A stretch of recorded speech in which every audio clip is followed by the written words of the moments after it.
Welcome to Life Etc., a show that covers all aspects of life, relationships, and success. And I'm your host, Dr. Anna Elton, licensed marriage and family therapist. And today we have a special guest, Roxanna Lewis. She's an award-winning director, filmmaker, and writer. Welcome to Roxanna. Thank you for Thank having me. you. I'm so excited to be here. Thank you. I'm excited. So you're amazing. Ha. I met you at We Believe, and that was great stage. Yeah, it was an And amazing there's experience. Yes, your stories. And I just want, before we dive in into our show, I just want to get to know you a little bit, right? Then we can share your stories with our viewers. Okay. So let's start with, if your life so far would be a movie, what would be the title? Well, it's funny you should ask that because it is called Run Wild, and it is a film that I literally just am putting out right now. It is going to its first festival in Spain, and it's going to be at the Love and Hope International Film Festival in Barcelona, Spain, and in October. And that is the title That's amazing. of my life story so far. And also, I think an important addendum to that is that there's a song that I wrote with Dave Edgar, the composer for the film, and Bobby Starnes and Phil Facanti, who Dave Edgar is a 5-time Grammy nominated, extraordinary artist, person, creative. And as we were, I don't remember what night it was, I went up to Tennessee. I'm already starting to talk. Is this okay? I'm just telling Yeah, you of a course. story. I didn't, it's like a make believe. And then you're like, oh, wait, you actually, what? I'll just say this really fast. What was super cool about this is Dave, I mean, he's just an extraordinary. Please look him up, everybody. Dave Edgar, Eggar. Amazing, incredible. Ugh, I can't say enough about him. Like other, I'm I taking just can't. notes. He's just extraordinary. So I feel so fortunate that he wanted to do the score for this film, and we were in the studio, Hat Creek Records, I believe it's called, in Tennessee, and it was so extraordinary. We're recording live, and it was so organic. My roots are as a dancer and a choreographer. I'm just jumping right in. And Dave works with a lot of dancers and choreographers, and we have this kind of language together, and sort of a shorthand. And one night he just said, "All right, I want you to go home and write a song." And I'm like, what are you talking about? I don't write a song. I don't, what? And he said, just write a poem. Go back to the house and write a poem. And I did. I was like, oh my gosh, this is so much pressure. Everybody's like so extraordinary at what they do. And I've never written anything like this before. And so I'm very, very honored that that song, Run Wild, runs through the film in many, many different genres. So the audience, now you all know, but you wouldn't know. It's actually one song that's reorchestrated and reorchestrated, and then it's sung so beautifully by a vocalist named Keisha, who sings it a cappella at the end. And I think those lyrics are, I mean, they came from my little brain and heart. So I think it's very much my life story, which is a funny thing to ask. And then that's what I did. So interesting. I love that. Thank you. Well, I had just fabulous, fabulous collaborators, just really adventurous. Yeah. So you're always adventurous, right? In I all hope so, girl. I hope so. I'm here to have an adventure and to learn and to grow and to love. Like that's it. That's what I'm here for. So yeah, I'm all about the adventure of it. Yeah. So you're a filmmaker. This Yeah. is amazing, fascinating. I would love to hear what happens behind the scenes, right? Mm. So think of the process. Think of some of the biggest challenges that came up for you, like when you were making a movie or something that you kind of like, oh wow, this is my aha moment. I didn't even realize we can do this, or Mm. something that I know, came up on set and you kind of like wouldn't plan for that, but that was Yeah. brilliant. Um, oh gosh, I think every storyteller and everybody has those moments in life, right? They just pop up for all of us all the Mhm. time. I think specific to your question in terms of the filmmaking component, there's one story that pops to mind right away. And it was working on a short film called Mandy's Voice, which I directed and produced, and Rachel Barcelona, our We Believe sister, starred in it as Mandy.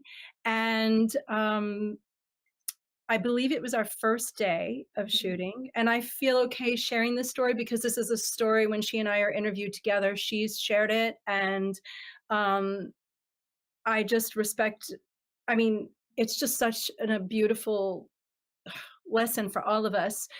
Opening, it was our first day of shooting. I think we might have been shooting our second to the last scene, but we still had several more scenes to go. It was toward the end of the day, and long story short, she had a grand mal seizure on set, and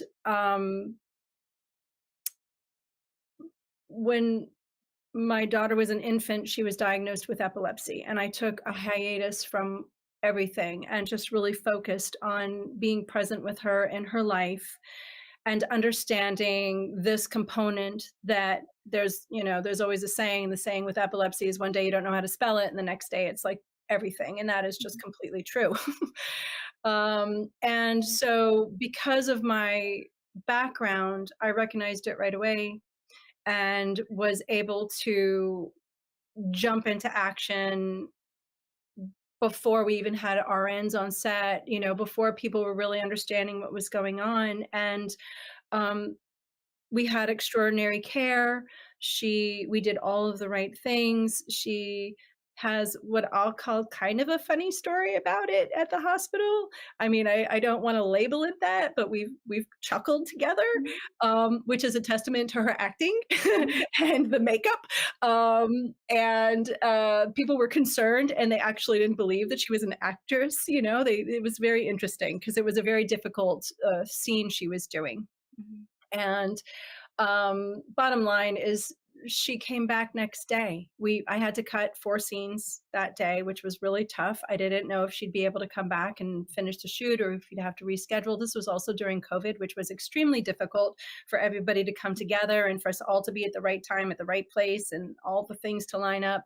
So it was this moment of just like pause, and repose, and just like allow this to play out, and of course to just want the highest good for everybody. uh we also had individuals on the set, working crew for the first time, who were on the spectrum, and this was like there were many many layers of experiences here. Some people had never been on a set before, some people had years and years of experience, some people, so um it was a very dynamic set, and people had to be tuned in and plugged into their job, and to put that on pause and then to have Rachel come back determined to shoot the next day, and for us to pick up, and overnight we just made some really huge adjustments Mhm. and basically changed several things and scenes. But in the end, it was just a tighter knit group. There was a lot more awareness of what really health and safety means for everybody on set, emotional safety, physical safety. And that was a very strange and also beautiful lesson, and really scary too. There were very scary moments, but I think in the end, I hope it's okay. I feel like we all came out well, healthy, Mhm. stronger, united, and very plugged in with one another. Yeah. I love that. Yeah, Rachel is amazing. So she was able to come Yes. back, right? And she was Yes. able to finish her job. Yes. Yes. So, And in mhm. terms of the movies, so what type of movies are you filming? So, is it thrillers or like you're doing more of the I drama? to date have really work. If it's genre, if this Mhm. is what we're talking, I would say drama and comedies Oh. are my happy places. And I also do dance films. Mhm. And so when I look at the influences of filmmakers and films in my life, they really are pretty extreme trailblazers for the time. Mhm. And they've all gone outside of the box. I mean, interestingly, they did extremely well. But I am a storyteller who's interested in as a filmmaker. I mean, I like to challenge audiences. I like to ask audiences to think. I am about connecting people and connecting stories and finding the universality of situations, right? Like Hansel and Gretel, for those of us who know the tale of Hansel and Mhm. Gretel, can be told in 500,000 different ways. Mhm. So I really like exploring. I like, maybe it's not obvious in the beginning that, I mean, Hansel and Gretel is just what I pulled out, but it might not be obvious that it's a Hansel and Gretel story, but let's figure out what connects us all as human beings. Mhm. What are common denominators that we have in our life experiences? It might look different, it might sound different, but but we're not really that different from one another. And I aim to tell stories about resilience and about personal growth. Yeah. I love that. So, when I take you back to your first film, what was the film about? How old were you? Like, how did you come up with the idea? Oh, like that I made? Yeah. Well, let me share. I mean, I had a career. I had a full career as a dancer and a choreographer and an actress. Mhm. And so by the time I got into filmmaking, girl, this is recent. I mean, I'm a grown-up girl. I've got two kids. Like I entered this at a different stage of life. Um, my first film is called The Crossing, Mhm. and it is starring Cody DePablo from NCIS. It's a short film. I was very fortunate as an actress to have the same acting coach, which Mhm. is why, thank goodness, Cody trusted me Mhm. with Vivian Laney, who is an extraordinary actress as well. And that was based on a story, a personal experience I had in New York City one day when I was crossing the street, and a gentleman, I was at 18th, and oh boy, I was way over on the west side. So somebody will know what it is. I was on the subway at 18th going up the west side, and I got out and I was crossing the street, and an older gentleman um, who was blind walked up and just grabbed my. He was, I don't know how, but he walked up and he grabbed my arm, and it scared me. I'm thinking he was looking for the button or something Mhm. like this, or searching for that. And right away, I ended up walking like 57 blocks with him because he was telling me the story that it was his anniversary with his wife and she was gone for 30 years. And when he was in the Navy, she gave him this belt. And every year he goes up and he walks up to the Upper East Side, and we were way over on the West Side, and how he goes to this one belt maker and he gets the belt um, uh, softened or just as, treated and flexible. And I just was in love with this moment with him. Like I gave everything up to walk 57 blocks, or just so I he inspired this short film that I did called The Crossing with Cody DePablo. And it was really about how in an instant we can change perspectives on our life. I love that. Thank you. So, I'm how did very you end up in filmmaking? So, you mentioned you changed your career later on. So, yeah, where did you start, and then how did you end up in making amazing stories? thank you. Well, my mom was a screenwriter, Oh. and she's one of my heroes in this way. She went to AFI, and she was a screenwriting fellow when she'd been accepted twice. I'm an only child of a single mom, And she had been accepted to AFI as a screenwriting fellow when I was 13. Mhm. And she decided to not do that. And she gave that opportunity up, and then reapplied when I was going to college. And I went to college when I was 17. So when I went to New York to become a barefoot modern dancer, she, at a very young age of being an incredible mom, went to Los Angeles and learned how to drive for the first time in her life. And she went through the program. And I remember her saying, and she graduated and stayed in LA for many years. And I remember, I remember her saying to me, "You should be a director." And I was like, "What does a director even do? What do they even do? They just what? Direct, direct, direct." And she was like, "I think you should be a director." And I was like, "I don't even get it. I'm a barefoot dancer in New York. What do you mean I should be a director?" And I honestly took it as an insult. And this is because, with all respect, you hear this all the time. Writers are like, directors are constantly changing my work. Don't they understand? Every word is important, you know? And here they are, they have this idea, and that director's gonna go change it or modify it or whatever that is. And so I'd heard enough stories of that from Mhm. her at AFI that I thought it was an insult, like, oh, so I'm a bully and I'm gonna take the information and just, so I didn't have any context and I was very naive.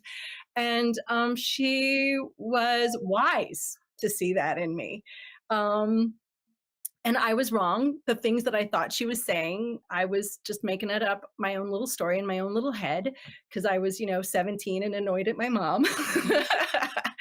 and um, and then I got into filmmaking, honestly, because I think I moved to out of New York City. I lived there for 15, 16, 17 years. And I moved to Florida and started a family. And I feel like, I was like a weed just trying to squeeze through the cement, trying to find my voice, because I'd only ever lived in New York City and LA and DC. So that's a very different space for Mhm. creativity, for a professional career in the arts, and performances or entertainment. And I got a grant Mhm. when I was here, and thank you very much, Jacksonville, for that. And I was able to go to the Edinburgh Fringe Festival, and I just made it hard on myself. I was like, I want an opera singer who lives in Washington D.C. I want the guy who's used to be in a huge rock band. He was working as a stage manager and for a theater. And I was like, would you ever like to do theater? And he was like, yeah, that'd be really cool. So I like literally taught him how to partner dance with this really phenomenal dancer who was coming from England. And we all convened in Florida and we made this dance up. And I was like, and then I think I'm going to film it. I think I just need to learn how to film it. So part of it was to be able to archive the work. Mhm. And part of it was like, how do I stretch these muscles? Like, how do I grow more? What don't I know? What can I what can I attempt? So yeah, and I will just share with you, like, that was an influence. One of my very, very dear friends is uh an international high wire walker, Jade Kinder Martin, and his wife Karine Malfrey, phenomenal. And they have a place in a retreat in France, and they do high wire walking. It's like this extraordinary villa, and it's over this gully, and it's 4 stories high. And I had the incredible opportunity to go to their place, and I was with these gold medal Olympians, and then there's like me, and they're like, "Are you gonna walk the wire?" And I'm like, "Hell yeah, I'm gonna walk that wire. I'm gonna definitely walk that wire." And it took me an hour and 20 minutes. So anybody out there who knows anything about this, that is ridiculous. Like, people are so good at this. The people who train, I didn't train. I did have a harness on, so Mhm. it was good. But still, the mind does really interesting things, and that experience is what inspired the piece that I took to Edinburgh. And I decided that I wanted to have a film component, because it was actually called String Theory, and it was about what happens on that wire and where our mind goes. And yeah, so I'm just thinking, I know you interviewed Liana, and Yeah. um, I love her so much, and I think her story is absolutely extraordinary. And I told her at We Believe, I need you to understand how valuable that your talk is to me, because I mean, like, I've had 2 experiences with high wire walkers that it's just, like, changed my life, my perspective, my capacity to learn how to face our fears, and that everybody's space for that is legitimate. You know, it's okay to know your limit. It's okay um, to be you. You know, be you. For me, I pushed my limit into filmmaking. That's my easy answer. I am not a high wire walker. I went into filmmaking. Yeah. Well, I love that you push your limits. And again, like we're always becoming better version of ourselves when we're stepping outside that comfort zone, right? Yeah. And when we become too comfortable, we stop growing, right? So the more we Yeah. push, and again, we need to be comfortable with pushing, just like little Yeah. one step at a time. That's So when you were pushing yourself with filmmaking, yeah. so I think what was the most challenging film that Mm. you created? Well, I actually think this film Run Wild is my most challenging, because it's based on a very personal story of my Mhm. own, and I am very comfortable asking other people about their story and Mhm. their journey, and um, I mean, so I think this film was really a big, gigantic challenge for me, and I knew that going in, and I made it as hard as I could. I decided I didn't go to film school. I decided to shoot on Super 16 millimeter. I decided to do it in California. I decided to have 2 goats, a kid, 4 company moves. Um, it was a big deal. It was a big deal for me. So if anyone's watching here and wondering, so like I want to be a filmmaker one day, and I don't have much going for me. Like, so what would be the first starting point for them? Like, where do you think they should start? Is it, should they think of the story? Should they buy the equipment? Should they, I don't know, practice on their cell phone, right? With filming Yeah. something? I don't know. What would be like the advice that you think you did not receive, but you would give to your younger self? Ooh, okay. So I think those are 2 different I think those are a few different questions in there.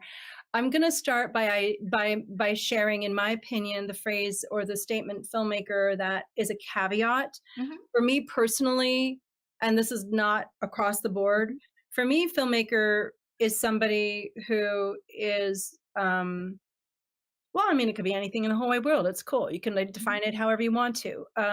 I think that if someone has a specific interest, like you can be a filmmaker and you can be a screenwriter.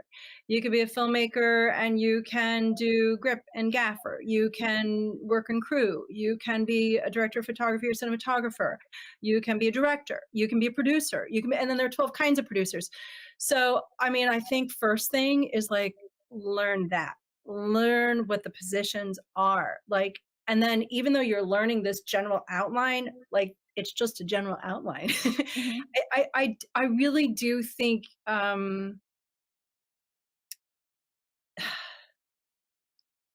there are different tiers. Not everybody has to go out and make a blockbuster. I think that's really important. You know, if it's a passion to tell stories through visual um, means, then for instance, I have a friend who I just respect them so much. They use little animals. It's not even like stop. It's a little bit like stop motion, and the stories are so deep. But they're these really interesting little animals that are almost kids' toys, and they're very adult themes. Like, I just love that that person's being totally true to who they are, and they work for an international production company. You know, it is a real job and a real studio and a real company. So I think it's important to understand the business aspect of it. I am through and through creative. Like I'm just like you. If I was a balloon and you took out the air, it would just be like creative. You know, I was lucky that I had to learn bookkeeping and accounting and things, which is why I feel like, okay, I can shift over here too. And that's why I got into producing. But what would I say to somebody who's interested specifically in getting to filmmaking because they know that they want to make films? Now, let's talk about that. Is a film a film? Is that 16 millimeter? Is that really celluloid? Or are we talking about like digital media? Are we talking about, I say just get out there and do it. That's the easy answer. Get out of your way, go do it, try it. Who cares? You care. You care. Do what feels good to you. Figure out if you want to do it again. You don't have to do it again, or you can do it for the rest of your life. There ain't no ladders. They ain't no, that you're going to get on that journey and you're going to figure it out. So I say, go for it. There's no voice like your voice. I Yeah. love that. So do you think it's easier to just like try maybe behind the scenes, help on the movie set, maybe be a background extra just to see how it works? Yeah, I think that's really valuable. I mean, I feel very fortunate because as an actress, I had experience on set, and I also did bookkeeping in New York City for a lot of film directors and TV directors. So I knew how to do the books. I heard stories from them and they hired me. They hired me as an actress. They hired me to eventually produce, and it was hard. It was hard work. And I think it's very important to get on a set. I think it's very important to understand what set etiquette is. And I think it's very important to get on. And it's one of those, look, if you don't like cleaning your room and you don't like cleaning up the bathroom, then you need to think twice about this because it's one of those disciplines. Like you may not want to do it, but you got to be excellent at the thing that at your responsibility. And no one's gonna make excuses for you.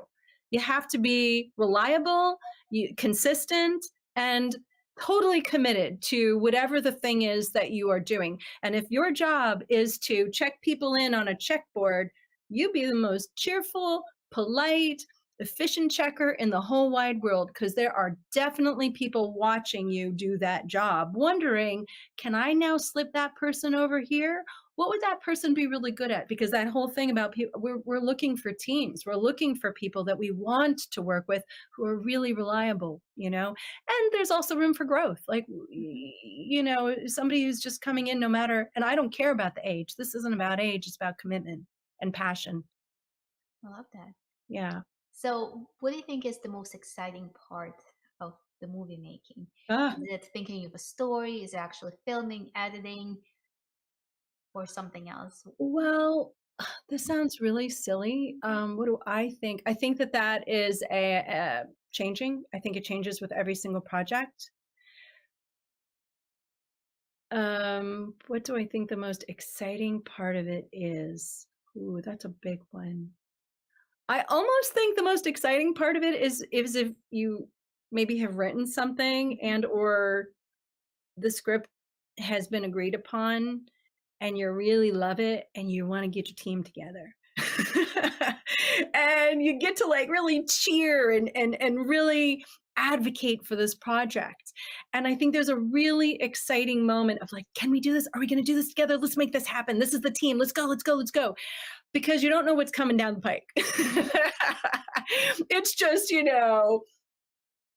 sky is blue. We have no clouds. We're going. We got this, And I mean, to my surprise, one of my most truly enjoyable experiences was honestly, I just absolutely positively loved working on the music and the post production. I loved it. I loved it. I love the editing portion of it. I just think it's so exciting to see.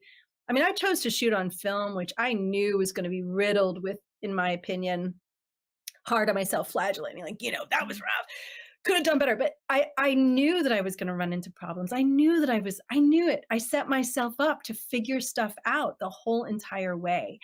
And so I think really receiving the wisdom and the eyes from my collaborators who are bringing their wealth of knowledge and insights and talent and perspective. It was really exciting to listen to that and to receive that feedback or those ideas. I really enjoy that. I really do.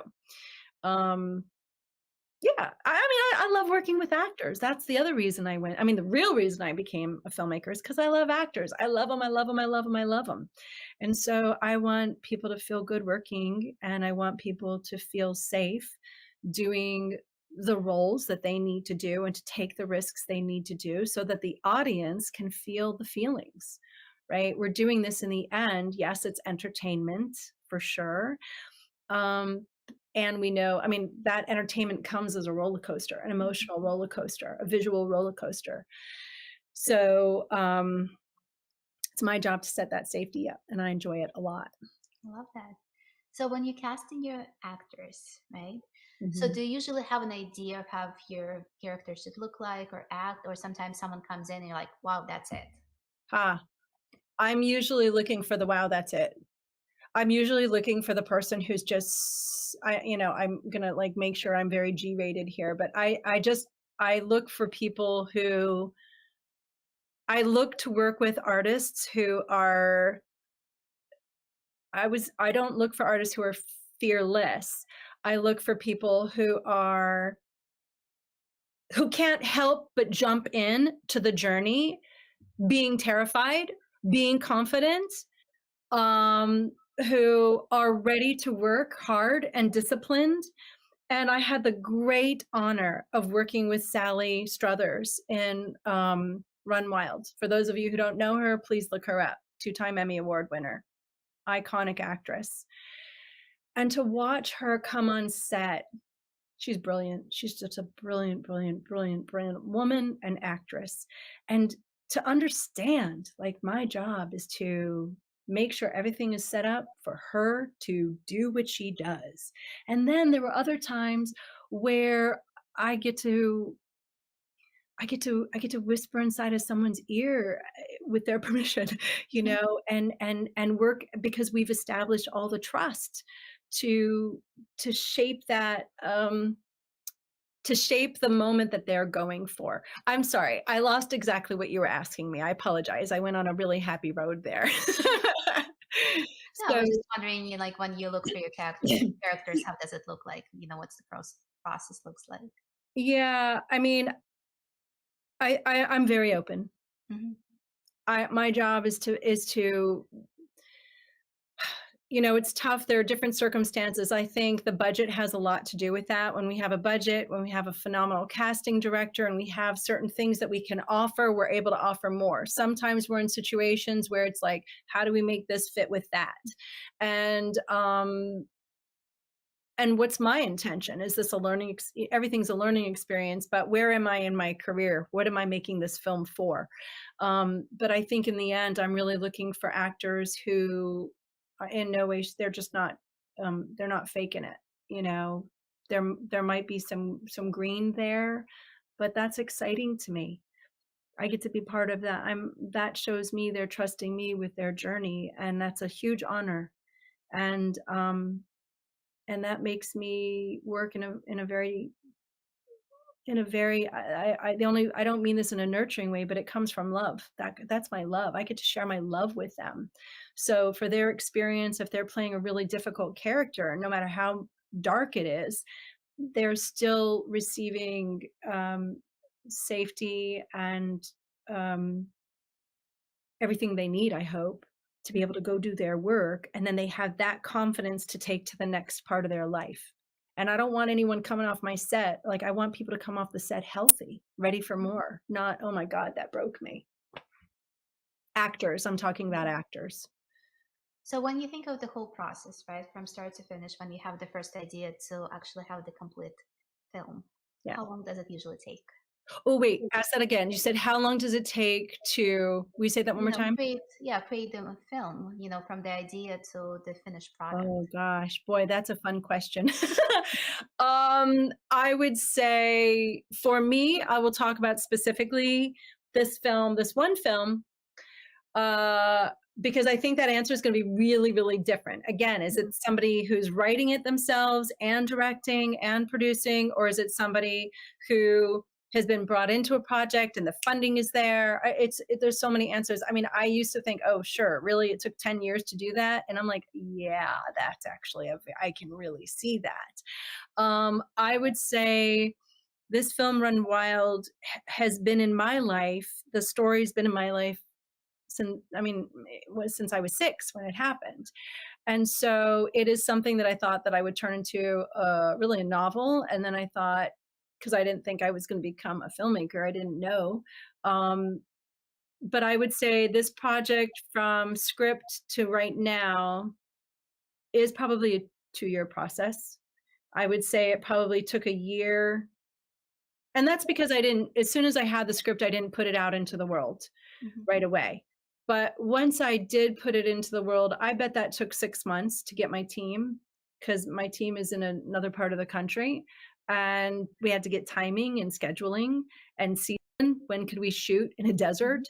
Mhm. Um, and I would say, in all transparency, I mean, it was such a deep process for me. I had to take 3 months to heal. It's about my father, who, a relationship between me and my father, and some very bizarre lesson that he taught me in the desert. And he had died, and I needed some time to heal from the whole process. And it really hit me on the last shot of the film, and I was like, "Oh my gosh, like I had this is now it's not a movie." Mhm. Like the movies in can, so to speak, literally, like many cans, but I had to take a break. I had to take a mental health break and really collect myself and understand, why am I doing this film? What do I want out of this? So I think, if someone, going back to your earlier question, if somebody's like, I want to be a filmmaker, why? Why does that work for you? And it's not, don't answer me. You need to know that, because you need to remember it when people aren't on your, they're not there with you. You got to know for yourself, what am I doing? Why am I doing this? You got to be able to get yourself out of those scary moments, like, what did I do? And I know that we all have them. We just have them. It's life. So Yeah. you need to know your why. Yeah. It can change. Your why can change, for sure. But I also think that, we're putting things into the world for others to see and digest and take in. Why do you want to do that? Why do you want to do that? Is it for horror? Then, I mean, like, it will take you to your goals sooner, quicker, faster, more streamlined, if you know what you want to do and why you want to do Mhm. it right now. Love that. So when you think of the one day on the movie set, how many hours does it usually take? And I know back in the day, I was on, I was a background extra in number of movies. I was in Pink Panther 2. I was on Game Plan. I'm in a lot of different movies. The Debaters. So I kind of like I was on set overnight. Right, there Yeah, was one movie that was What's Your Number. They yeah, were shooting a couple of nights overnight, so I would go there at like I think 6 p.m. and I was there until 6 a.m. yep, And then it started all over again, yeah. right? On one movie, Women, I believe Women, yeah, we were there for, I don't know, 18, 20 hours on set. And then they said, like, you have to be here That back sounds at like like it's 6 hours. non-union. What's that? I'm saying that sounds a little non-union. I'm hoping, or somebody was getting overtime. Ah, Yeah. it was that, yeah, that movie was interesting. Yeah, but usually, like, my experience was like you would be on set for 12 plus Yeah. hours. Most of the time, it would be more than 12 hours.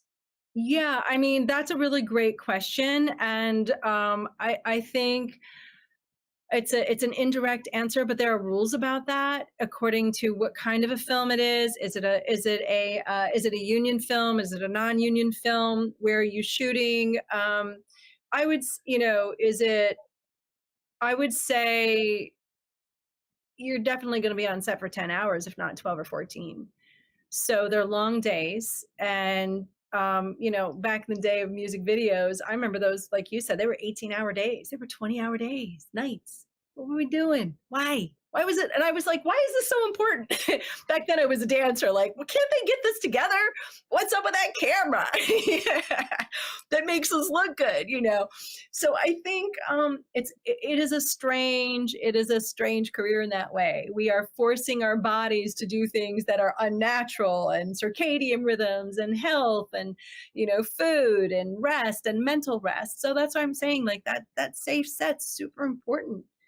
And there are a lot of people on the team that help contribute to that are very specific with different areas. But I personally feel like, as a director, I very that's one of my strengths. It's something that I get to bring, my many years of experience of of raising kids and having situations where it does transfer. It does transfer over. And it's not that I'm saying that I want to be like, oh, come here, what's going on? No, it's not about that. It's just like, look, we're all human beings and we deserve to be treated well while we're working our butts off. I love that. So you have kids, right? I Two do. kids? I have two. I have one in college and I have one who just started high school today. Oh my goodness, how fun. Right? Oh my God. And I'm so grateful. I mean, it's strange, but it's also they keep me like I got to be on it, man. I got to be on it. And yeah. Yeah, I mean, this is a twist in our conversation a little bit, but I back in 2018, I got really, really sick from the flu and from sepsis, and it turned into double pneumonia. And this is also the filmmaking component of it. Mhm. And I got really sick, and I actually crossed over and came back. And I just remembered, and at that point, I had just been awarded that grant. And one of the things that got me better was going, I have to be better to go to take this workshop in New York. I have to be able to do this because it was such an honor to receive that support from the organization that believed in me enough to do it. But it was also like with the kids, it's like age is an illusion, people. It's an illusion. I had no hair. It all fell out. The body, who cares, professional dancer? I couldn't walk. I couldn't breathe.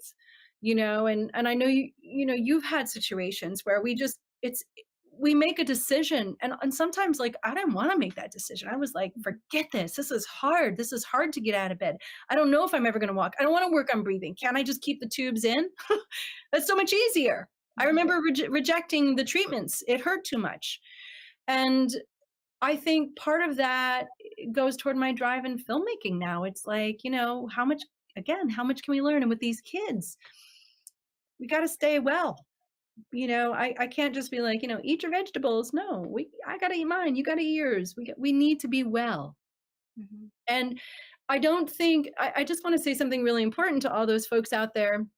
You're already creative, people. You're already creative. You don't need to be a filmmaker. You don't need to do those things. You're already creative. If you have an idea in your head, it's already happened.